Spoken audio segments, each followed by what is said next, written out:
Hello, good afternoon, and welcome to the Midday news here on 3FM 92.7. My name is Beatrice Adu.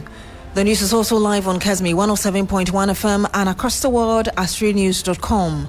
Coming up in the next 30 minutes.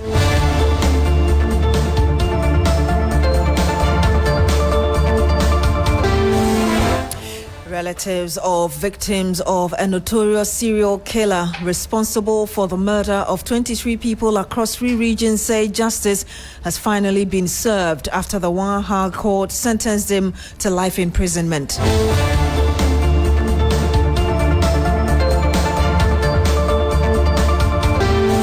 Also on the program, Minister for Education Haruna Iddrisu says Cabinet will soon grant approval for the recruitment of additional teachers to fill vacancies in classrooms across the country.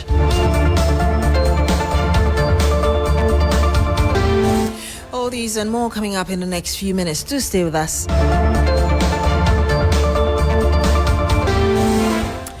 My name is Beatrice Adu. Thank you once again for joining us. Now, the High Court has sentenced notorious serial killer Sharif Abdullahi, popularly known as Christos, to life imprisonment in hard labor for the murder of 23 people across parts of the country.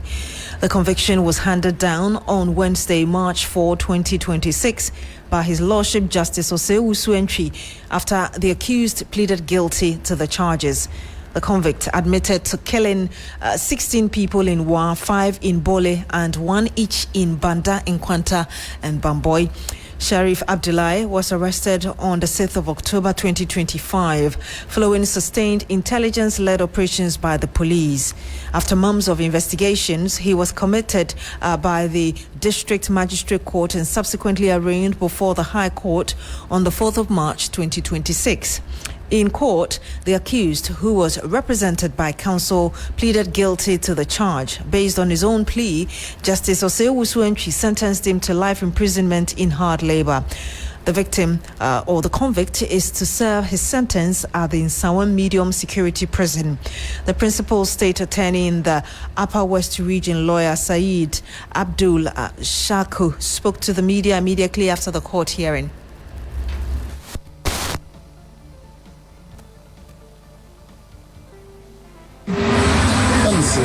Particularly very emotional because what he told the court really got me on the edge.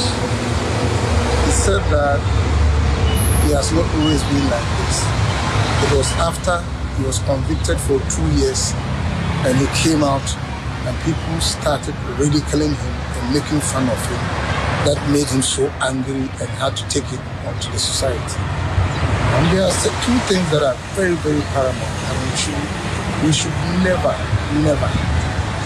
bully any person to a level where they want to hurt the rest of us. We should never do that. But like they say, the law is the law. He himself at the committal stage pleaded guilty. And at this stage too, he has pleaded guilty. And when the court asked him to narrate how he did it, he narrated perfectly what he did and why he did what he did. Unfortunately, that is what it is. There are a number of cases, but we thought that we should just use one of the cases because it's just life imprisonment.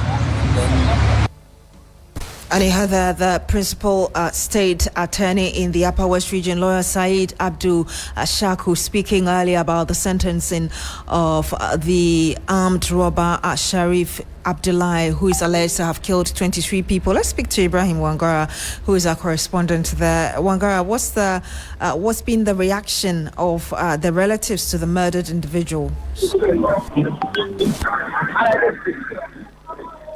Wangara, can you hear us? Hello, Wangara. Hello. Wangara, if you can hear me, yes. I was asking you the reaction of the relatives of the victims. Yes.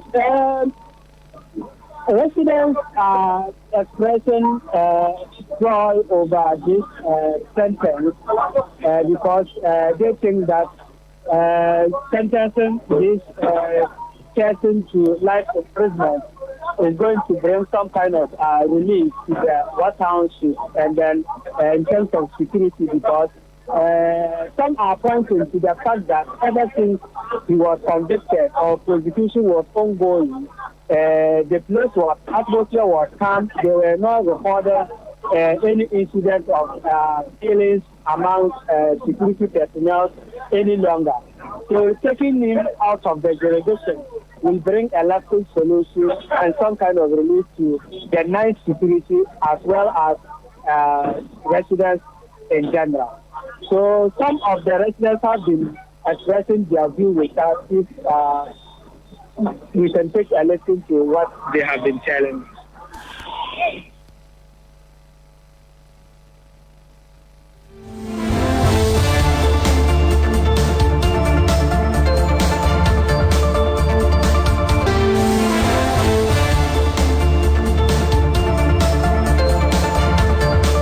And we do apologize. We are unable to bring you that sound that Wangara talked about. But of course, we'll bring you more of that and analysis in our subsequent bulletins from WA. Let's take you to Bole in the Savannah region where most of the killings occurred. Christopher Amwakon is our correspondent. He'll be joining us very shortly with the latest.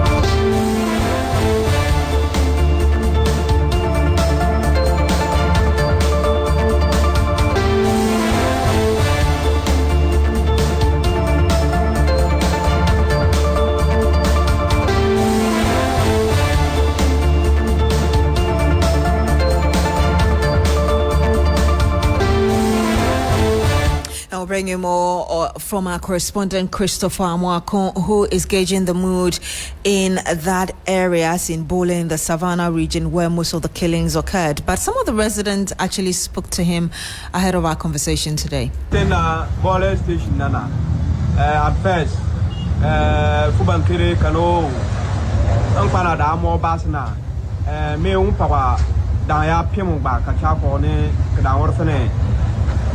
Bokimo ndai buki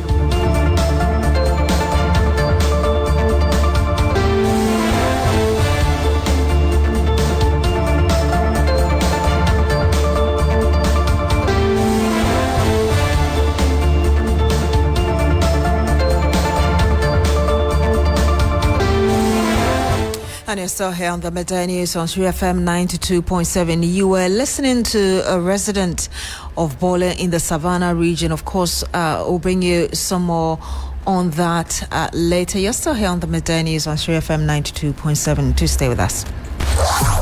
Your finest tunes in sync with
And you're still here on the Midday News on 3FM 92.7. Thank you very much for staying. Now, the Minister for Education, Haruna Iddrisu, says Cabinet will soon grant approval for the recruitment of additional teachers to fill vacancies in classrooms across the country.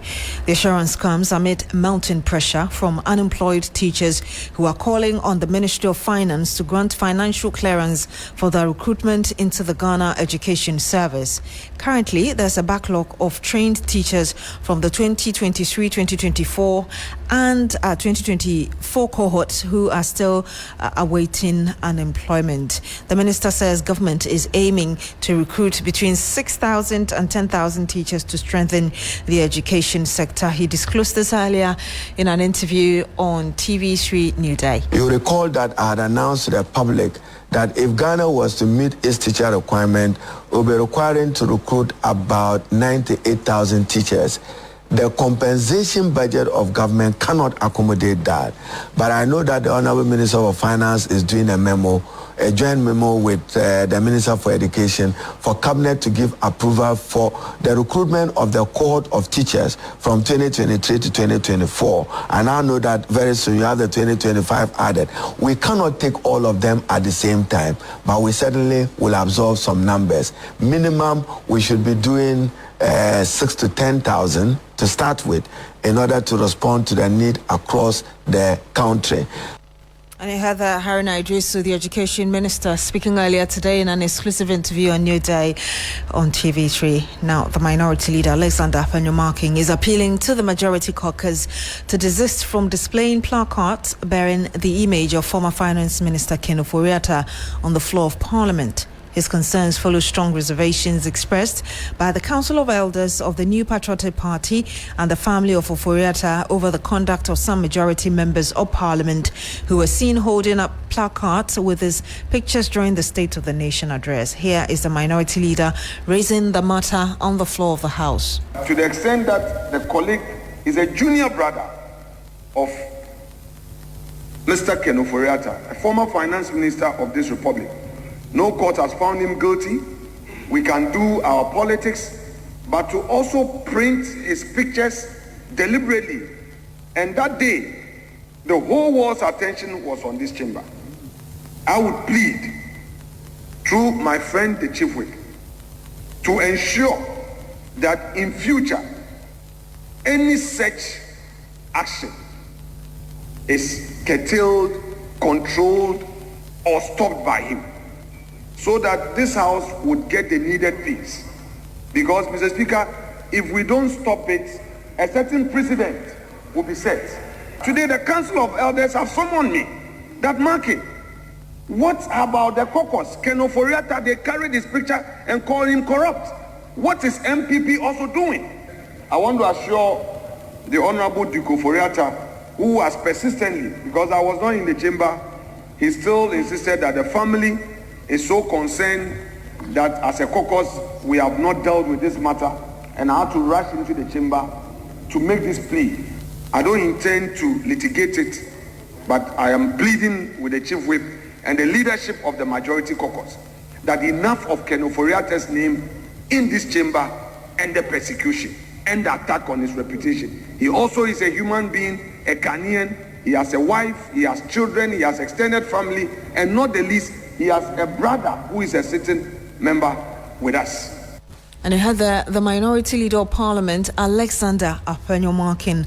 The Majority Chief Whip, Roxin Nelson Dapemokpo, in response, urged the family of the former Finance Minister Ken Ofori-Atta to encourage him to return to Ghana and submit himself to due process. I am pained. I am pained that this matter is having some adverse impact on Duke. I am pained. Yes, I am pained because I can gauge the mood. But it's about his elder brother's conduct. Everybody is saying, come and account for us too. I believe that if he were here and going through the processes, nobody will mention his name. So on this note, I want to assure him that we will not antagonize him. Please, we will not antagonize him, especially when his sensibilities are concerned. But we want to urge him to urge his big brother to come home. And you heard the Majority Chief Whip, Nelson Roxin Dapemokpo, speaking also on the floor of Parliament in response to what the Minority Leader, Alexander Apanyomarking, has said. Let's speak to Parliamentary Affairs Correspondent Christian Yale. He joins us live on the phone. Chris, how would you say the debate on the 2026 State of the Nation address is going? It's been fine so far, Beatrice. Even from yesterday, where members of the House from both sides have continued to appreciate how they see the country over the last 1 year. Currently, as I speak, the debate has just resumed with Peter Nochukotwe, on the floor of Parliament. He's the first person to debate today, after which, or after him, there would be someone from the minority side. I know the ranking member on economy and development, Kojo Ponkruma, would likely be the first from the minority side to debate. And so it's been a very good engagement. This time around, I can say over the period, there's not been too much of interjections, unlike we've experienced in the past. Everyone is allowed to debate smoothly and air their concerns or views based on where they are coming from or based on their ideology. Thank you very much. But what else should we expect on the floor today beyond the SONA debate? Largely, we've already had the gender minister answer to some specific questions on how the ministry is addressing domestic violence, which includes one of the measures, including bringing a new bill to Parliament to review the current Domestic Violence Act to expand the scope of what it means to say violence or abuse, to also look at the new trends of internet or cyber abuses here and there. But largely, what we know is that going into next week, the House would extend sessions such that they would add Mondays to the regular sitting days to deal with the backlog of statements that MPs and ministers have to make. And also, there is that proposal that they are going to sit 10 a.m. to 2 p.m. from next week before they rise for the Easter holidays. Thank you very much. Christian Yale is our parliamentary affairs correspondent. 17 minutes past the hour of 12. Now, the Ahanta traditional area has petitioned President John Mahama over growing concerns about resource control of their lands. The local authority laments the emergence of unauthorized mining concessions and political interference in their lands, a situation they claim is depriving indigents of their ancestral and birth rights. Has become worrying. Abraham Mensah has more. At the press conference in Agunan Kwanta, the traditional capital of the Ahanta land here in the western region, Nana Azulo Pra, the Otumfo Bedu Bonsu, Ahanta Henes Tu Supi, and president of the Ahanta State Asafo Authority, accused politically connected individuals of acquiring vast tracts of land without the consent of the allodial owners, the Ahanta Henes Tu. Speaking on behalf of the Tumivolo Bedu Bonsu Stu, Nana Azulo Pra raised alarm over a 65 square kilometer concession at Tumentu Abasi Princess, which he claims was approved for large-scale mining for a company called Bodren and subsequently transferred to another individual named Dakon, all without being consulted. Aside that, most of our lands, per search from the Mineral Commission, shows that a company called Hotopo Resources, formed in 2022, has acquired prospecting license from Interchrome to Achinim on the Cape 3 Point stretch. Then, Butre and Wutumano Enclave. All these were done under the previous administration. He also raised issues with the Mpiasem concession. According to him, the concession was previously assigned to Eagle Eye Mining Limited under the previous administration as a community mining scheme. However, the license was revoked in 2025 by the Ministry of Lands and Natural Resources over procedural irregularities. The chief says intelligence suggests that powerful interests are scheming to have the Eagle Eye mining licenses reinstated. Nana Azulo Pra made a passionate appeal to the president, the Western Regional Minister, and the Minister for Lands and Natural Resources to ensure that the revoked Mpasem concession is handed over to the youth of Ahanta for a legitimate corporate mining scheme. I and the youth of Ahanta begging you to ensure that the Mpasem concession is given to the youth of Ahanta for their cooperative mine and also concession like Esojo, Achinim, and Wutumano, Butre, Chavelin, and Interchrome be allocated as cooperative mining for the Ahanta people. Abraham Mensah brought us that report from the Western region. The Civil and Local Government Staff Association, CLOGSAG, has strongly rejected a key recommendation by the Constitution Review Committee to make the Controller and Accountant General's Department an independent body. The association says such a move would undermine and weaken the supervisory authority of the Ministry of Finance, which currently oversees the Controller and Accountant General's Department. Labour Affairs correspondent Daniel Opoku has the rest of the story. The Constitution Review Committee has recommended that the government make the Controller Accountant General's Department an independent body. According to the committee, the move would enhance efficiency and effectiveness in public financial management. However, the Civil and Local Government Staff Association, CLOGSAG, has opposed the recommendation. At a news conference in Accra, the association argued that granting the department independence would weaken the supervisory role of the Ministry of Finance, which currently oversees its operations. Executive Secretary Isaac Bampo Adu instead endorsed a proposal for Parliament to exercise stronger oversight responsibility over the Controller and Accountant General to ensure improved performance and accountability. He also proposed the establishment of Fiscal Responsibility Council to further strengthen financial discipline and oversight. What Ghana requires is not an independent Controller and Accountant General that could create bureaucratic hurdles for the smooth operation of the Ministry of Finance.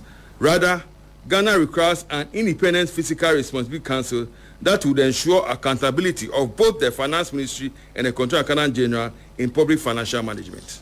The Constitutional Review Committee has additionally recommended that the Council of State be given the authority to nominate and vet candidates for the position of Head of Civil Service. But Isaac Bampo Adu swiftly rejected that proposal, suggesting instead that the President should not be involved in the appointment of the Head of Civil Service.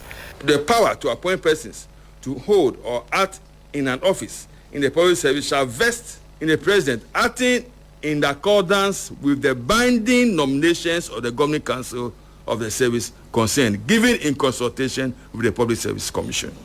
Meanwhile, a lecturer at the University of Ghana Business School, Dr. Daniel Apia, has backed calls against making the Controller Accountant General's Department an independent body. We are strongly in favor of, one, maintaining the Controller and Accountant General's Department within as a department of the Ministry of Finance, and second, the Independent Fiscal Council that both MPs across NPP, NDC MPs have recommended that it should be created, and for which the committee also strongly support that it should be created. Yes, we need it, but we do not think that it should be created through an act of Parliament. It should be put within the Constitution.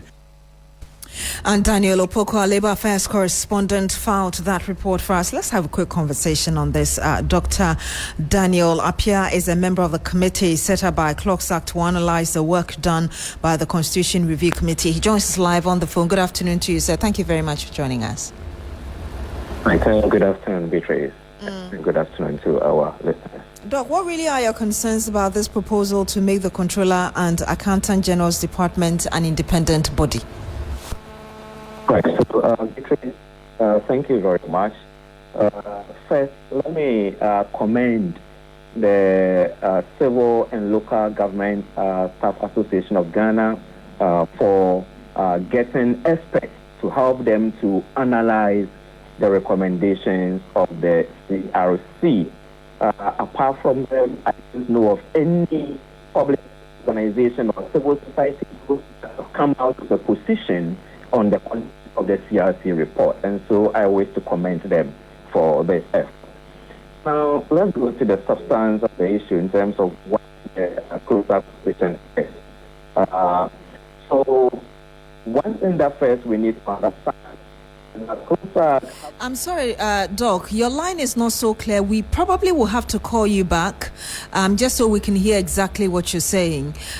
Or call you back and get your concluding thoughts on why CLOGSAG has an issue with the recommendation from the Constitution Review Committee when it comes to the Controller and Accountant General's Department. But let's return to our earlier story about the murder of 23 individuals and the convict who's been sentenced to life imprisonment. And our Savannah regional correspondent Christopher Amwaku joins us live on the line. Chris, we do understand that Sharif killed about 5 individuals in Bole, which is within the Savannah area where you're reporting from. Tell us more about the general reaction to his sentencing. Yes, so people in Bole community are very happy, especially so when the man behind the killing of it looks like our phone lines are not helping us. Chris, if you can reposition yourself so we can hear you. No, we can't hear.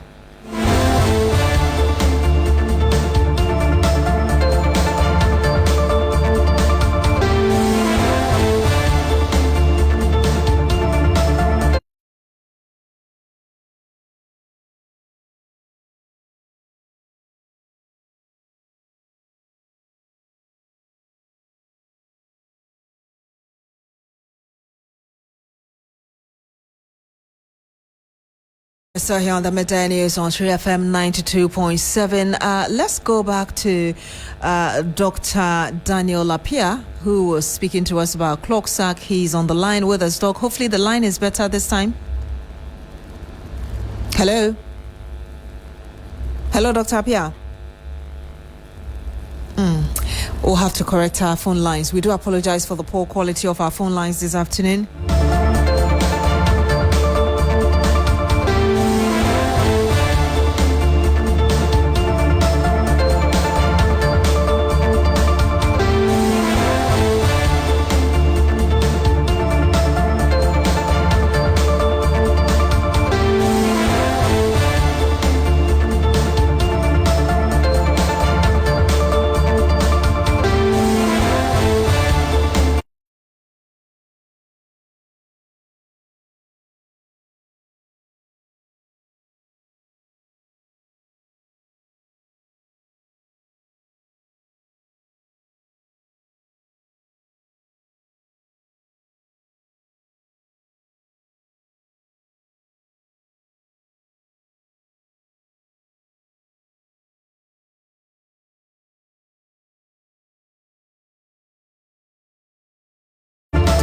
Yes, sir, here on the Midday News on 3FM 92.7. Thank you so much for staying with us. Christopher Marco is our Savannah regional correspondent. He joins us to bring us an update as regards how people are reacting to the criminal who's been sentenced to life imprisonment. We understand he killed about 5 people in Bole out of the 23 individuals he admitted to have killed. Chris, hopefully the line is better this time around. Bring us the general reaction from where you are. Yeah, so Beatrice, can you hear me now? Excellent. Please go ahead. Yeah, so basically, all in all, the residents in the Bole community are very excited about the prosecution and sentencing of Sharif. For them, this will bring finality to some of their fears, especially doing business at night, because the people who were killed were all killed here at night, and so now they can go about their normal activities, because since last year, when Sharif was arrested, there hasn't been any reported cases of serial killing in the Bole community again. So they are very happy. They are very happy. But would you say that there's some sort of security arrangement? Yes, he's been arraigned, or he's been sentenced. Is there any special security arrangement? Yes, there isn't any special security arrangement, but you know that when the killings were happening, the traditional authorities formed a vigilante task force to, as it were, patrol the town at night. The police also intensified their patrols at night to ensure that persons who were engaged in that act were apprehended. And so for security, yes, they are still going about the patrols, including the local task force. And so people are commending them and also saying that their safety will be guaranteed with these patrols by the police and the local task force. Now, some of the family members of the victims who were killed by Sharif have been reacting to his imprisonment. Let's take a listen to what they've been telling us. at first, Fubankere Kano, Unpanada, more Basna, me Umpapa, Daya Pimu back, Chapone, Kadaorfane, Bopimo, Ndaibu Bimu, Tamane, Bodanar, Dansom, Asim Piasem, Amalin Lady, Bocanyum Pe, no court, Katikisina, Orphan Kufum now, so.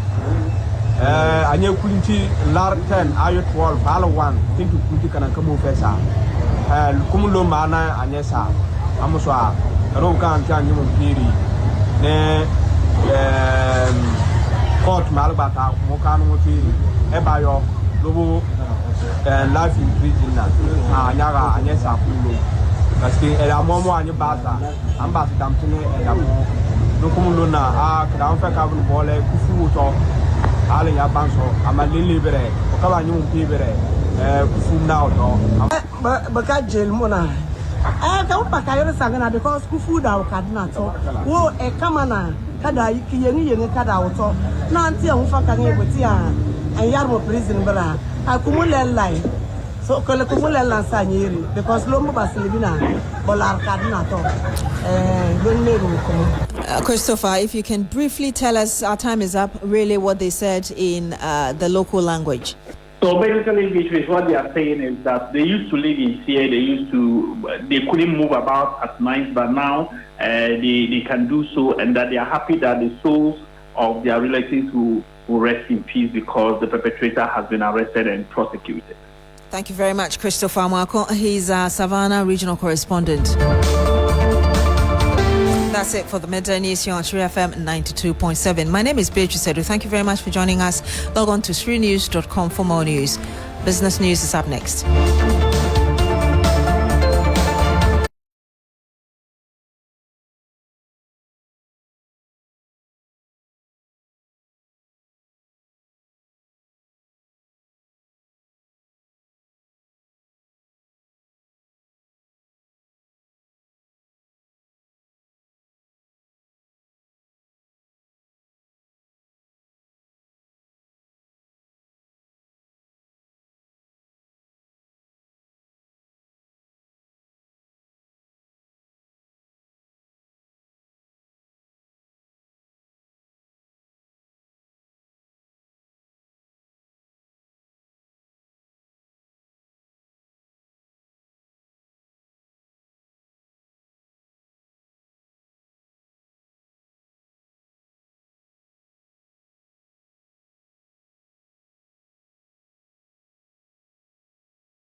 FM 92.7. Coming up, cedi depreciation slows as dollar supply improves. We'll bring you details. Also, government statistician Dr. Haruna Iddrisu urges households to plan finances as inflation falls to a record low. Much later, Bank of Ghana Governor Dr. Johnson Isiama credits cedi gains and monetary measures for record low inflation. I am Michael Obodu. Details of these and many other stories coming up shortly. Do stay.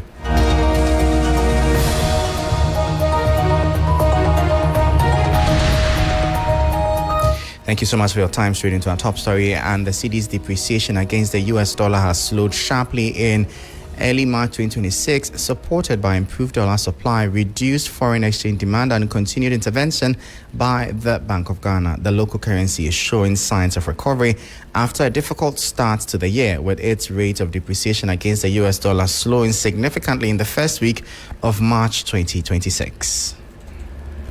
Ghana's cedi is showing signs of stability after a difficult start of the year. Earlier in 2026, the local currency had weakened by more than 4% against the US dollar based on price quotes from some major commercial banks. However, since the beginning of the year, depreciation has slowed to about 1.65%. Market analysts say the turnaround began in the second week of February, when the cedi actually appreciated by about 2.21%, according to data from commercial banks. The improvement has been linked to increased dollar supply and reduced demand for foreign exchange from businesses. Some analysts also attribute the trend to the Chinese New Year holidays, which temporarily slowed demand for hard currency. During the period, the dollar moved from 10 cedis 95 pesos to 10 cedis 98 pesos to around 10 cedis 70 pesos to 10 cedis 75 pesos by the end of February. The Bank of Ghana also supported the markets through its dollar intermediation program, selling about $902 million through bi-weekly auctions out of a planned $1 billion target for February 2026. Trading activity remained strong, with daily average turnover about $20 million. Looking ahead, the central bank says it will maintain the same intervention strategy for March. However, some analysts warned the cedi could face mild pressure as foreign exchange demand resumes after the holiday period. And that was a 3 Business News Desk report. Now, government statistician Dr. Haruna Iddrisu is urging households to take advantage of Ghana's fall in inflation by planning their finances more carefully as the country records its lowest inflation rate since the 2021 rebasing of the Consumer Price Index. The government statistician is encouraging households to strengthen their financial planning following the continued decline in inflation. Government statistician Dr. Haruna Iddrisu says households could now plan their finances with greater confidence as inflation continues to ease across the economy. He is advising families to closely track spending on essentials such as food, rent, and school fees, avoid non-essential expenses, and set aside small savings whenever possible. According to data from the Ghana Statistical Service, Ghana's inflation rate dropped further to 3.3% in February 2026, down from 3.8% in January, and significantly lower than the 23.1% recorded in February last year. This marks the lowest inflation rate since the 2021 rebasing, and the 14th consecutive month of decline since January 2025. Food inflation fell sharply to 2.4%, while inflation for goods slowed to 3.2%, offering some relief for consumers since goods could make up nearly 3/4 of the consumer basket. However, non-food inflation edged up slightly to 4%, while service inflation declined to 3.7%. Inflation for locally produced items dropped to 4.5%, while inflation for imported goods fell significantly to 0.6%. Despite the overall improvement, regional disparities remain, with the Northeast region recording the highest inflation at 8.9%, while the Savannah region posted the lowest at negative 5.6%. Dr. Haruna Iddrisu is also urging government to maintain fiscal discipline, stabilize food prices, and invest in storage, irrigation, transport, and market access to reduce regional price differences. He is also encouraging businesses to use the easing inflation to improve efficiency and strengthen local supply chains, with the aim of delivering more stable prices for consumers. And that was a 3 Business News Desk report. Governor of the Bank of Ghana, Dr. Johnson Esiama, says Ghana's record low inflation rate reflects prudent economic management, pointing to the sharp appreciation of the cedi and strong monetary policy measures as key drivers of the decline in price pressures. The governor of the Bank of Ghana, Dr. Johnson Esiama, noted that Ghana's current low inflation levels are the result of deliberate and prudent monetary policy decisions. Governor of the Bank of Ghana, Dr. Johnson Esiama, says the sharp appreciation of the cedi and strict monetary measures have played a key role in bringing inflation down to historic levels. In an explanatory note to 3 Business, Dr. Esiama said the central bank's sterilization measures and liquidity management helped contain price pressures across the economy. Ghana's inflation rates declined further to 3.3% in February 2026, down from 3.8% in January, and significantly lower than the 23.1% recorded last year. According to the Bank of Ghana, inflation is expected to move toward the lower end of its medium-term target of 8 plus or minus 2% in 2026. supported by disciplined monetary policy, fiscal consolidation, and stronger reserve buffers. Some analysts have credited the central bank's policy tools for helping stabilize the cedi and sharply reduce inflation over the past year. However, others argue that this intervention comes at a cost, particularly through sterilization operations used to mop up excess liquidity. Dr. Esiama also addressed concerns about the Gold for Reserves program, revealing that fees and charges associated with initiatives have now been reduced by half. While acknowledging that the cedi has appreciated by more than 40% and inflation has fallen significantly, he said the gains came with some financial cost but were necessary to stabilize the economy. Looking ahead, the governor expressed confidence that the central bank will not record similar losses in 2025 and 2026, adding that inflation and the possible reduction in the policy rate would significantly reduce sterilization costs.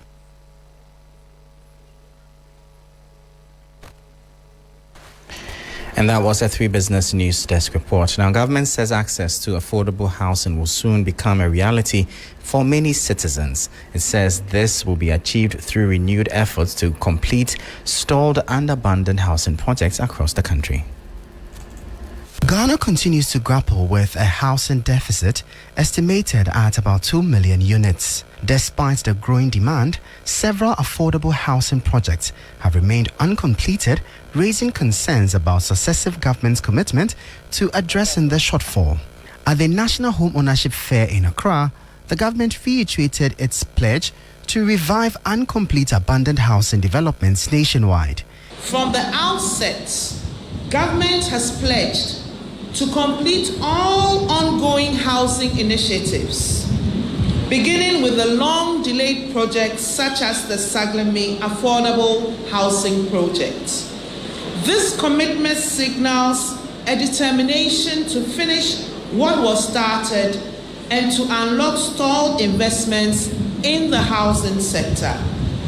Meanwhile, the Chief Executive Officer of the National Home Ownership Fund, the state agency established to tackle one of Ghana's biggest housing challenges, access to affordable mortgage financing, indicated that plans are underway to introduce single-digit mortgage rates.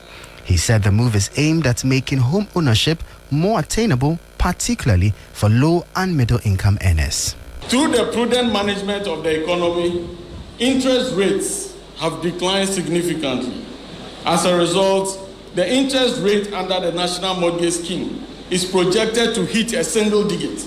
This means that many more Ghanaian workers will qualify to access mortgage. Not only that, monthly repayments will also be affordable.